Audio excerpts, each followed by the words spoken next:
Welcome to Big Blend Radio with your hosts Lisa and Nancy, editors of BigBlendMagazine.com.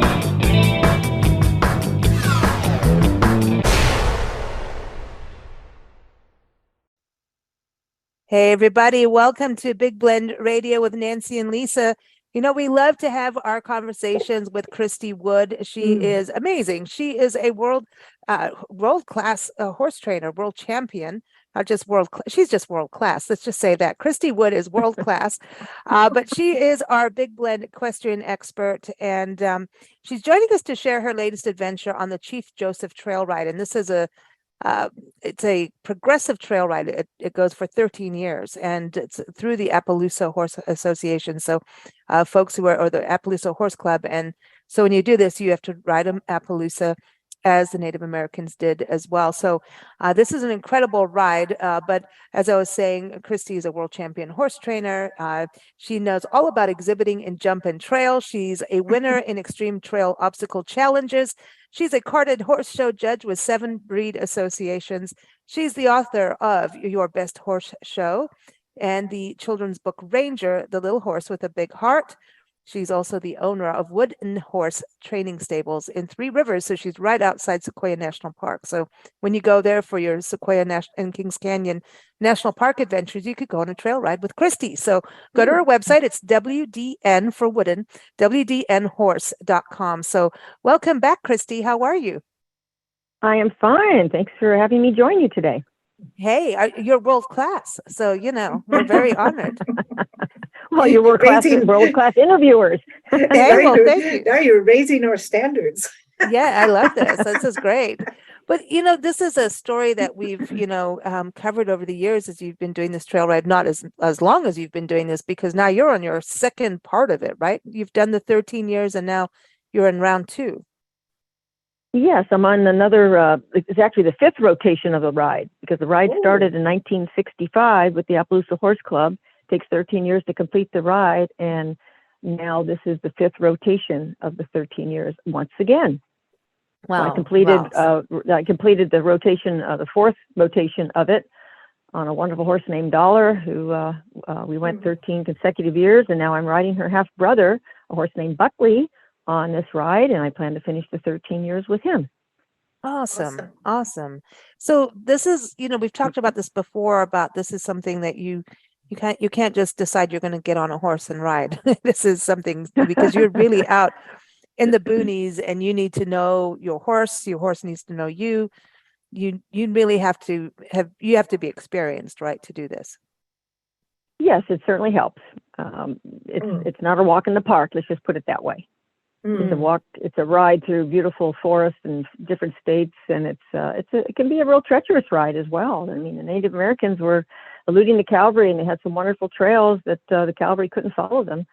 And it's up in mountains and down ravines and crossing rivers, going through bogs. We're up above the snow level on the Continental Divide. It was just a beautiful, beautiful ride. So yes, experience helps for you and definitely for your horse.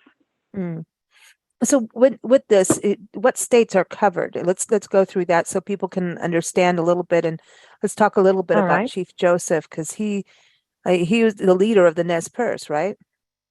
Yes, he actually inherited being chief because his father had passed away, and they were a peaceful tribe. The Nez Perce were known as a peaceful tribe. Matter of fact, they were helped Lewis and Clark when they got lost and ran out of food. And they took them in and fed them. And so Lewis and Clark actually wrote in their journals about the Nez Perce and about the beautiful spotted horses that they had at that time. And when they had met Lewis and Clark, they were on the Palouse River in Washington. And they mentioned that they had such beautiful Palouse ponies, they called them. And they said, and that's how their name actually got started. People would point to them and say, oh, there's a beautiful Palouse pony, because they were on the Palouse River, and the name eventually formed itself to be Appaloosa. Oh, wow. But they were a peaceful tribe. Chief Joseph was peaceful. And of course, in 1877, the cavalry was rallying up all the Indians because they just thought they needed to take their land and control what they thought were savages. And Chief Joseph had an ultimatum. He had to either move on to the reservation or suffer the consequences. And he chose to live in freedom, then live under white man's rule. And he packed up 2,000 horses and 900 people. And he eluded the cavalry for 1,300 miles, trying to make his way to Canada to find sanctuary, because that's where Crazy Horse had gone after the Little Bighorn massacre with General Custer. Yeah. So the trail ride starts in actually Joseph, Oregon, in the Wallowa Valley, and goes up through Grangeville and up through the Lolo Pass in Idaho, drops down into Montana again, and then cuts over east and goes through Yellowstone, and then turns due north and goes directly up past Billings all the way up to the town of Chinook, which is 40 miles below the Canadian border, where unfortunately Chief Joseph had to surrender. He was out of food and blankets, and his people were dying, and he said surrender is the best way to have my people survive.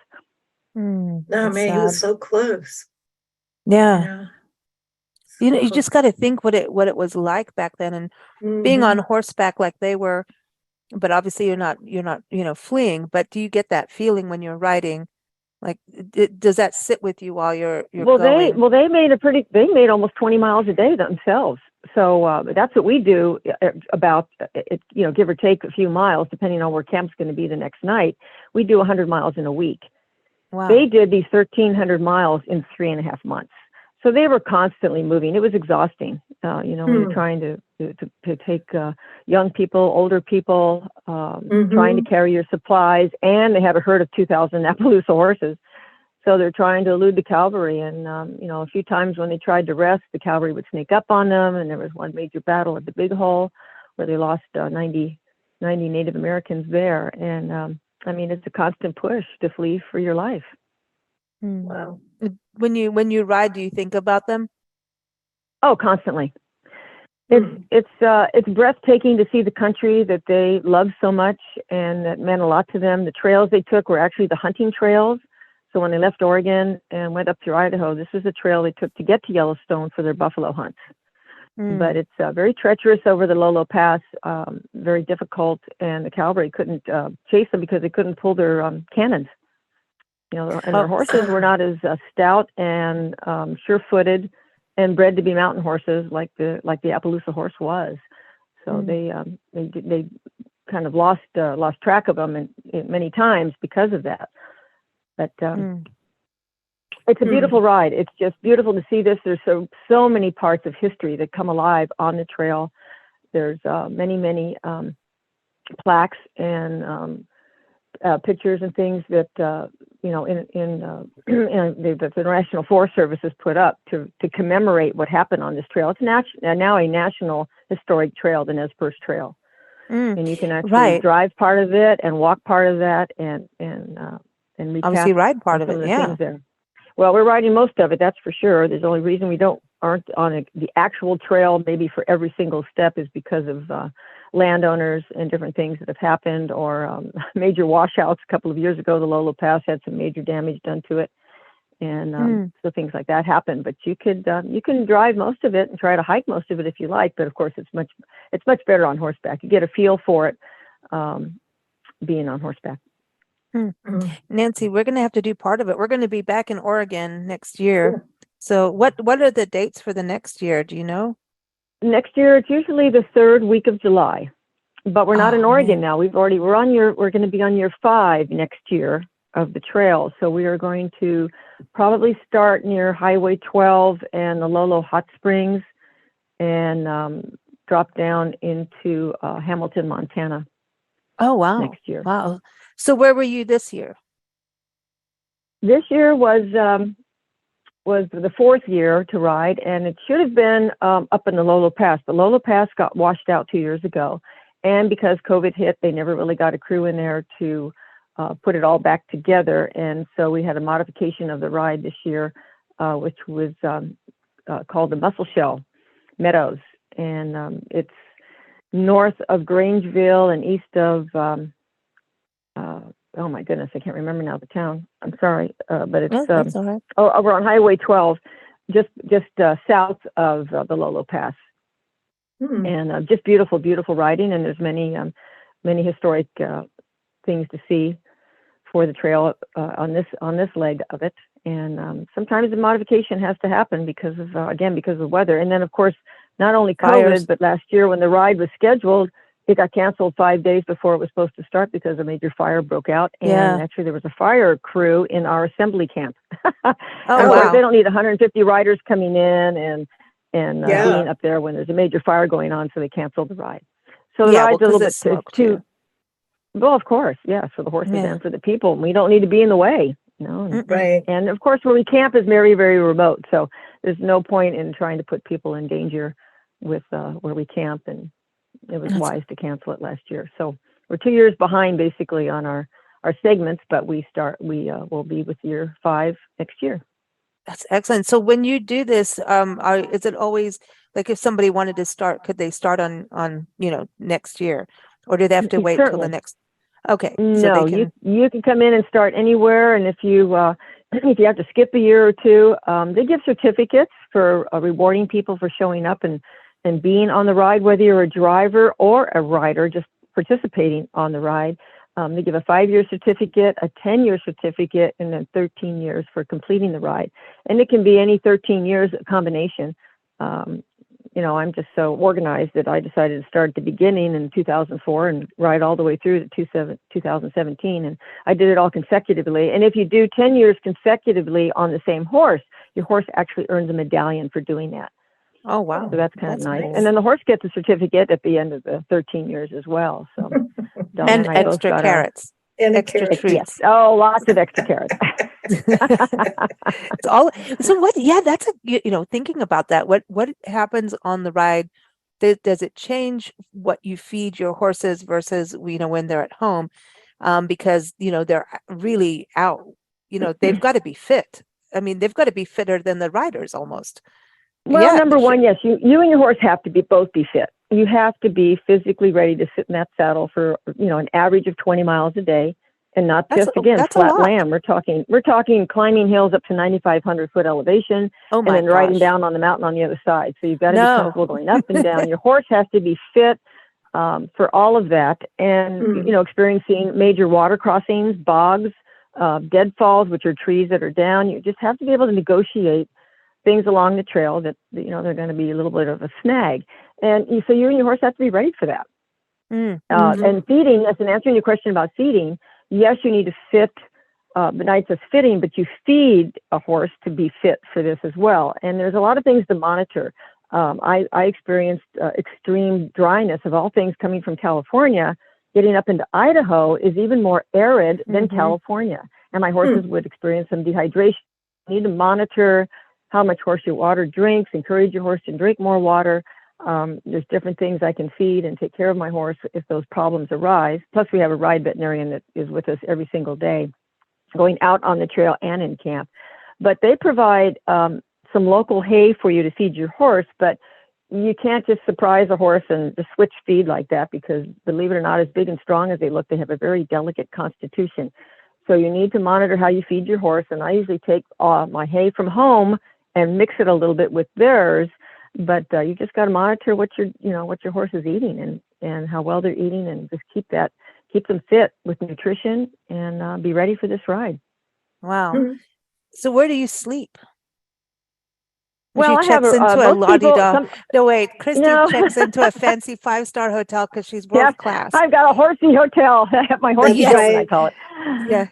No, so many people tent. Some people will come with campers and pulling their 2-horse trailers or whatever type of trailer they want to pull. Some people come with living quarter horse trailers, but you have to be careful with that, because there is a length limit to how long your trailer can be. Because if you come, I have a horse trailer that I use for my horse shows, and when I'm hooked up to it, it's 47 feet long.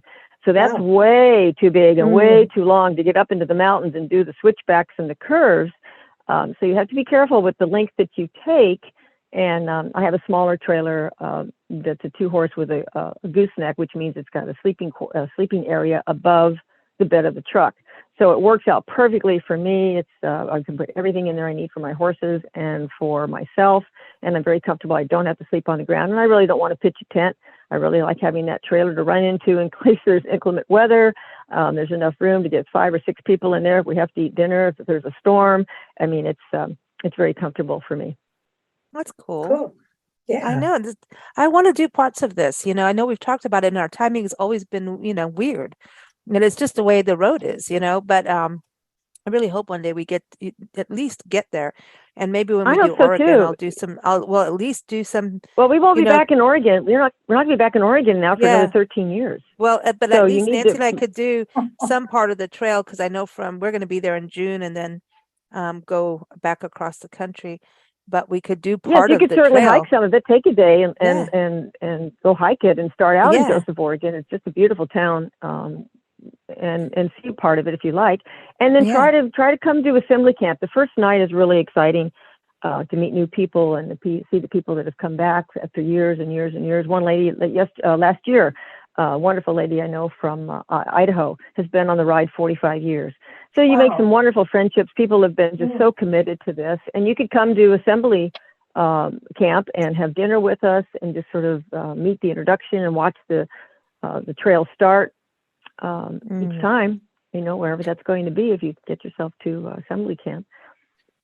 That's cool. I want to do this. It's so, I think it's, what I love about it is that you're keeping this story of Chief Joseph alive. And I think it's something we can't forget these stories and what happened and what has been done. And, we don't want these things to happen again. And, there's just so much going on. There's a wonderful Right, there's a wonderful part of history, and that's the reason I'm writing the book. So my third book is about the Chief Joseph Trail Ride, and that's what I want to do is just keep this ride alive. There's definitely a lot of interest. This ride this year was a little bit smaller because it's the first time back after COVID and the fire. We had a 2-year break, so we only had 90 riders this year, but it was still very enjoyable. And the diehard folks and the people that just love it will make sacrifices to get there. And no matter what, they will be there, and that's how I am. I'm just so wrapped up in this. It's part of my core, and it's something I plan. I live my life basically around the third week of July, and everything else has to kind of fall into place around that and all the plans that I make for it. Really, I'm just so committed to it. I think this is awesome, because and that you're writing a book on it. So when you have been doing all these rides over the years, since you've been doing it since 2004, have you kept like a journal or, notes of what the trip was like or anything like that?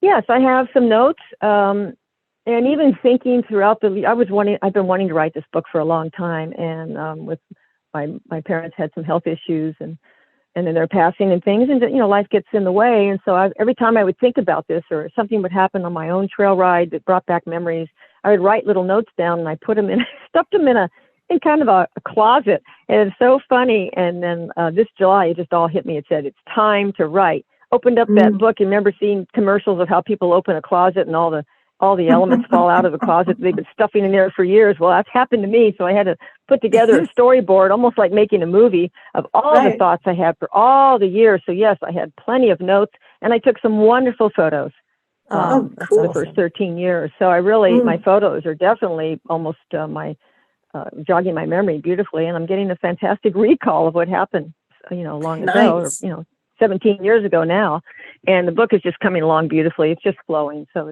it's a blast to write about it, and it's not going to be. I'm making definitely a claim that it's not a historical document. It's what I have learned on the ride of the history from my experience through the the park rangers that have spoken to us, Native Americans, descendants of Chief Joseph. Property owners whose great-great-grandfather actually met Chief Joseph when they crossed their land. There's so many people that bring stories to you on this ride that it's my interpretation, basically my memoirs of the ride. This is exciting. Just like I was saying, it keeps this history alive and the Nez Perce exactly. too. Right. We're losing our tribal people in different ways. I mean, literally losing them, which is unfortunate, especially up in Canada, which is, I don't know why these women they're just disappearing and people are killing them or taking them as slaves. I don't know it's horrific. And, I want I don't know. I just want everybody to get along. You know what I mean? Well, of course. Can't we Well, just the get Native along? Americans, Yeah. you know, the Native Americans didn't have, and of course, the Americans early in 1800s didn't have computers and recorders and everything else. So everything was an oral history. Yes. And so grandmothers would tell their children and great-grandchildren the stories through oral history. And matter of fact, there's a little unique item that I use when I actually have done the Rose Parade and show my horses in the heritage class at the Appaloosa Horse Shows. It's called a story string. And every time they would stop at night, they would pick up an item that would remind them of that camp that night and where they were. And they actually can tell a story by looking back at either a pebble, a stick, a rock, something unique, you know, a bone, whatever it is that was at the camp that night, wrap it in and attach it to the story string. So they can go back and remember and tell the stories of how their people moved through the country and moved to in order to flee the cavalry. So everything was an oral history. And we need to keep that alive. But the trouble is, yes, we're losing older Native Americans that have now passed on. But luckily, they're recording this. They're bringing their language back alive. I know the Lakotas, Indians in South Dakota, the Nez Perce, or everybody's bringing their language back, and it's now encouraged to do that. You know, early in the early 1900s, they were discouraged in speaking their own language, and they had to wear white man's clothes and cut their hair and everything else. They were discouraged, but full also, circle, which is nice. Yeah, but it also, they didn't want them to understand everything. There was also a fear. I mean, come on. It's also like, hey, don't let the white man know what we're doing or what we're saying. This is our stuff, not theirs. And look what they're doing and have done, you know. So I think there was a protection, just a real protective part of that, which is very respected. When we were in Louisiana, Natchitoches, Louisiana, a few years back, or we go every year, and it's like, you know, we're obsessed with this area because of it's just culturally diverse and people coming from all walks of life and around the world in this area. And it's just, it's fascinating. They have a folk festival every year at the university. And we went for the 40th annual one, which was something like a bucket list, you know. And you seeing, there was a Native American weavers, basket weavers. They were weaving, and we met an elder, and she was, all her stuff sold out within an hour. Like, she was just sitting there and telling people stories. And I wish we could have recorded it, because she would have been fine. But, you know, it's such a loud hall, and she was just so soft spoken. And she was saying that her family, there was only 600 left of her tribe. And her dad was instrumental of documenting their language and creating the alphabet, like their language, and making it. And her dad got it into the Library of Congress, and so they're documented. But like, you think of, that's what I was saying, when you think of a tribe only having 600 people, I mean, I know schools that have more kids in them. You know what I mean? Yes. So it's to preserve this history and tell it is crucial. We have a friend, Jim Ostick, who has hiked the Pacific Crest Trail. I've probably told you about him. He's, cycled the perimeter of the country. He's walked across the country, because this is what you do when you retire. You walk across the country. But he's like that. We all have that wild hair in us that we've got to do these, epic adventures. And he wrote his book on the Pacific Crest Trail, but everybody's written their memoirs or how-to guides, etc. And he's like, I have to do this different. And he's very connected with the Native American culture of his area in Central California. He's just over the hill from you in San Juan Bautista. And he wrote it on the Native American culture. So when you're hiking, what tribes lived here? What happened to them? What were, if you find an arrowhead, what was it? What was it made of? Was it traded? That kind of thing. Certainly. Well, and you also look around. How did you sustain yourself? So you had to live off the land. You had to have Mother Earth had to take care of you. With either berries or roots, digging up roots and just finding food. It's just a different way to look at it when you're on, like if you're hiking or on horseback. If you're in a car, you're not seeing much. But when you're out in it, like he managed to. I mean, it's just so much work. And that's what I was wondering with you in your book. Oh, yeah.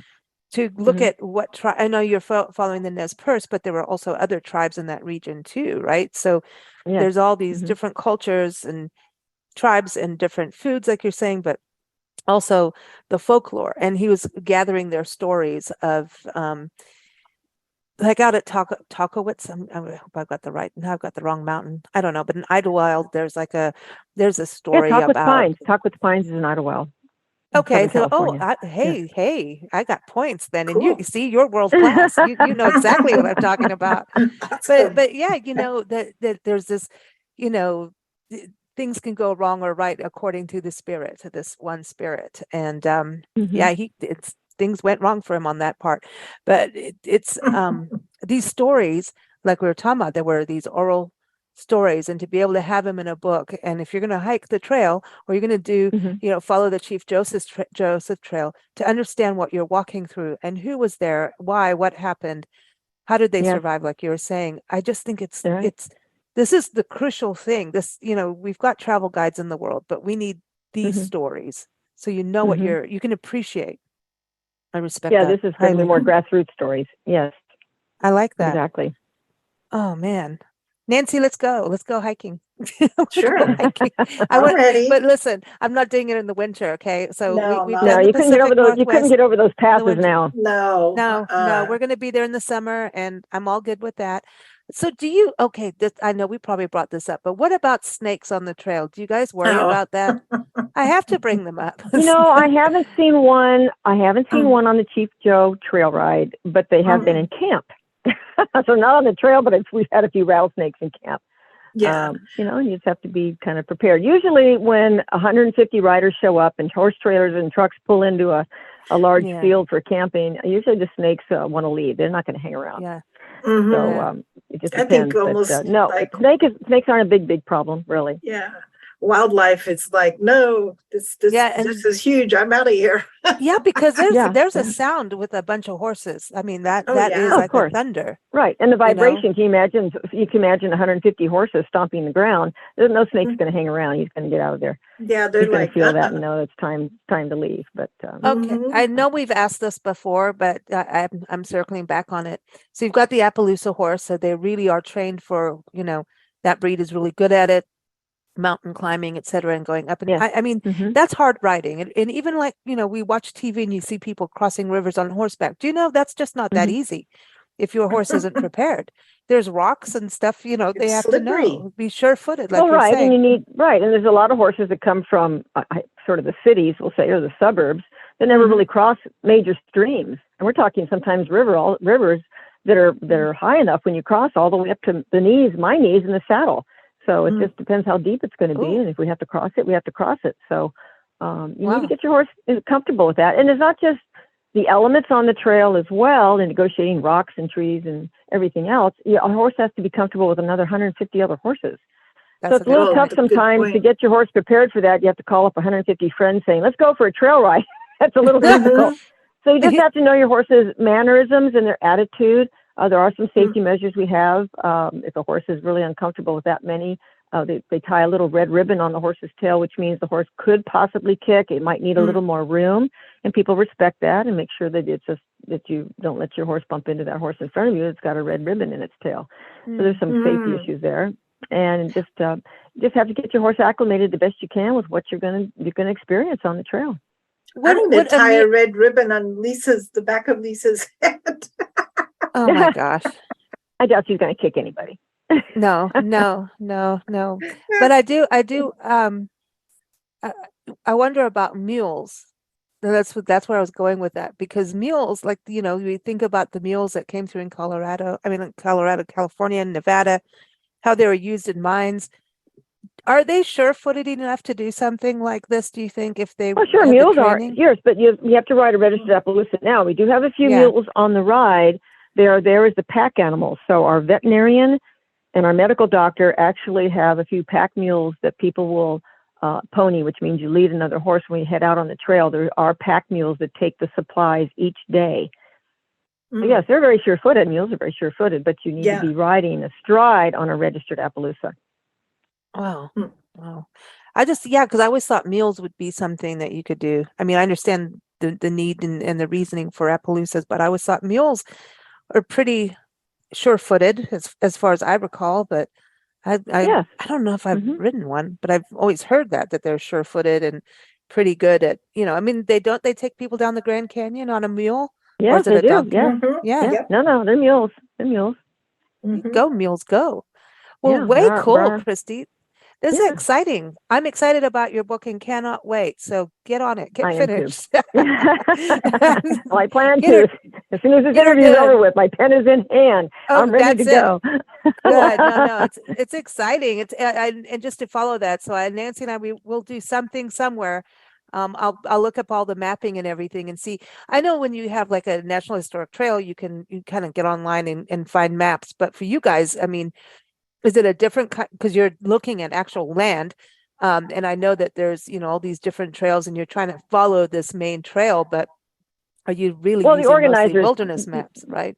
yeah, the organizers of the trail of the ride, will let us know. And matter of fact, I can send you that email when we get the information packet and it's finally out online. I'll let you know where assembly camp's going to be for next year. But they pre-ride this ride. They go ahead and make sure that they can get to the trails that they used maybe 13 years ago, or they may have to modify it slightly because land can change hands. People can sell some land and the trail may cross that particular land. And we have to get permission from everybody who owns the land that we cross that, may we please come through with 150 riders and, 100 trucks and trailers. And can we possibly camp in this field, in a field?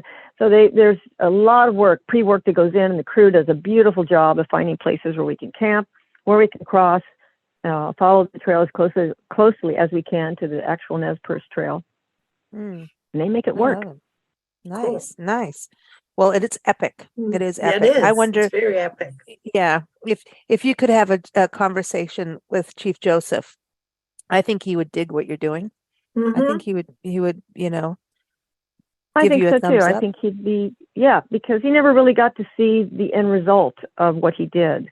And the fact that then later on in 1938, actually the Appaloosa Horse Club was established in 1938. They were the first registered horse breed association in the United States.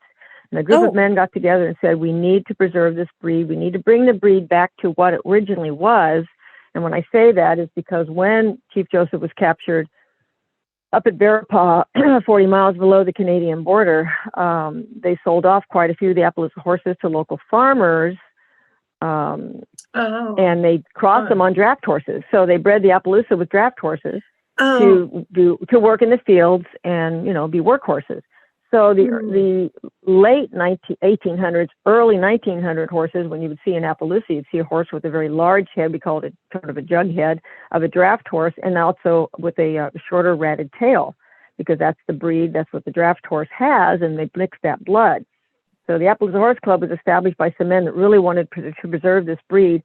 They went back to outcrossing to quarter horses, Arabian, and some thoroughbreds to bring back in the conformation and the body type that they had originally, the Chief Joseph had developed to get that breed back to what it looked like. So they established a breed and registered horses and started out with some good foundation Appaloosa horses. And the rest is history. Luckily, we still have this beautiful breed because of some men that had the foresight to preserve it in 1938. Wow. That's awesome. So it's bad to lose a breed of any animal species. It's we just can't do that. We got to stop doing stuff like that. Yeah. Well, yeah, sometimes if you don't keep the lines pure, it gets diluted, and it's great to bring that back and preserve it. So that's what they were doing.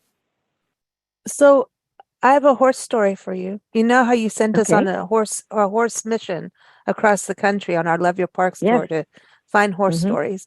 It's incomplete because we were unsuccessful on this, but it's still I think you'll appreciate this, and you probably have heard of the horse. So we were in Michigan this summer. My best friend from high school flew over from England, and we went to high school together in South Africa. Now she lives in England, and her daughter has a friend in this tiny town called Coldwater, Michigan. It's small, like really, it's a little farming town.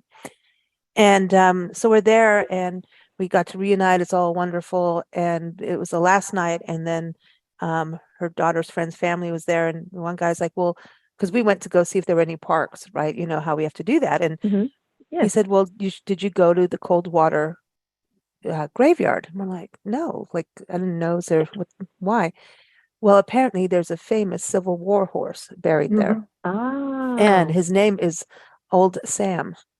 And apparently Coldwater, Michigan is known for breeding horses that were used in the Civil War. So this is what this, I mean, who knew, right? Of this little, I got the who news, Nancy. And so we, in the morning, and we had to get our butts over to actually where we are now in Wisconsin. We had to like floor it to make it. But we're going to the graveyard. Well, the graveyard split over like a main road. So but we couldn't find the grave. That's where what sucked. And we did look for almost 45 minutes, like in this graveyard, which was an incredible graveyard. So we didn't find the grave. And I'm looking at photos online and I'm trying to, we could not find it, which is unfortunate. But this horse did like 6 battles. On the front lines. On the front lines and came back. He became this war hero of just, he kept going. Uninjured, or just this long story, and I'll send you a link to it. But we're not done. But I just thought, we forget about what the horses went through in the Civil War. They were soldiers too. Yes, they were. And same for the Nez Perce. Same thing with the Native Americans. The Native Americans lost some horses along the way because of that. And I mean, that's how you're going to disable a soldier or a brave, is take their horse down. Yeah. Get them on foot. Me. So yeah, I mean. He went to 12 battles. He fought 12 battles. Yeah. That's incredible. Jeez. Yeah. That's great. I think they made a movie about a horse like that a couple of years ago. Maybe it's him. I don't he was 27 years old when he died. And that's a long life. Wonderful. Yes, it is. So anyone going over there, if you find the grave, let us know. It's in Oak Grove Cemetery in Coldwater, Michigan. It's just this cool story. So we're not done. We're going to find it. We're going to go find that grave. Go back and find it. Take a picture. Definitely take a picture of that when you find it. Oh my gosh, I'm calling you from his grave. Are you kidding me? I'm taking photos. We'll call you. I'm going to say, Christy, look, we found it. Yes, please. Yeah, we'll do a live video chat. Yes. Yeah, exactly. It's an amazing talking story. About long lives. Yeah, talking about long lives. The Ranger, the horse, the book that I wrote, Ranger lived to be 32 years young. Wow. Notice I didn't say old. He was 32 years young. This horse was amazing. When he was 30, he was taking a little girl into a horse show and jumping over fences at 30. Wow. He was just a wonderful horse. So that's why it's such a great book. He had a long life. Oh man, that's awesome. That's awesome. Yeah, by the way, everyone, go ahead. Just to let you know, it's not really a children's book. I mean, it's a book that children can read. It's really wonderful about that, but it really is a book for all ages. You're talking about Ranger? Yes, Ranger, the little horse with the big heart. It's for all ages. It's for people that really want to know how a horse thinks, because Ranger wrote the book. It's in his voice. So you're really going to get in his head and understand what they're thinking and what they do. It's going to be Mr. Ed. Yes. Sort of. Well, everyone, Christy's books are on her website. You can go to WDN for Wooden, so WDNhorse.com. And she's also got really cool gifts on there, just saying, since the holidays are coming. So for horse lovers, really cool gifts that are handcrafted on there. So you want to check that out. And to learn more about the Appaloosa Horse Club and the Chief Joseph Trail Ride, go to Appaloosa.com. And we'll keep following this story over the years. I think every time you come home, we do another interview on it. And see how the last year went, and kind of remind us all about who Chief Joseph is and the Nez Perce tribe. So hopefully people get out there and explore and experience that trail too.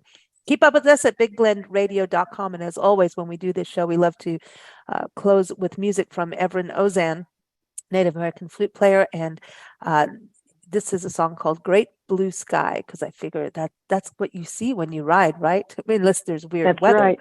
But the Great Blue Sky, and this is from his album As Things Could Be, and you can keep up with him at ozanmusic.com. Thanks so much, Christy. Thank you, ladies. It was wonderful chatting with you again. Good to chat with you. And keep it world class. Mm-hmm.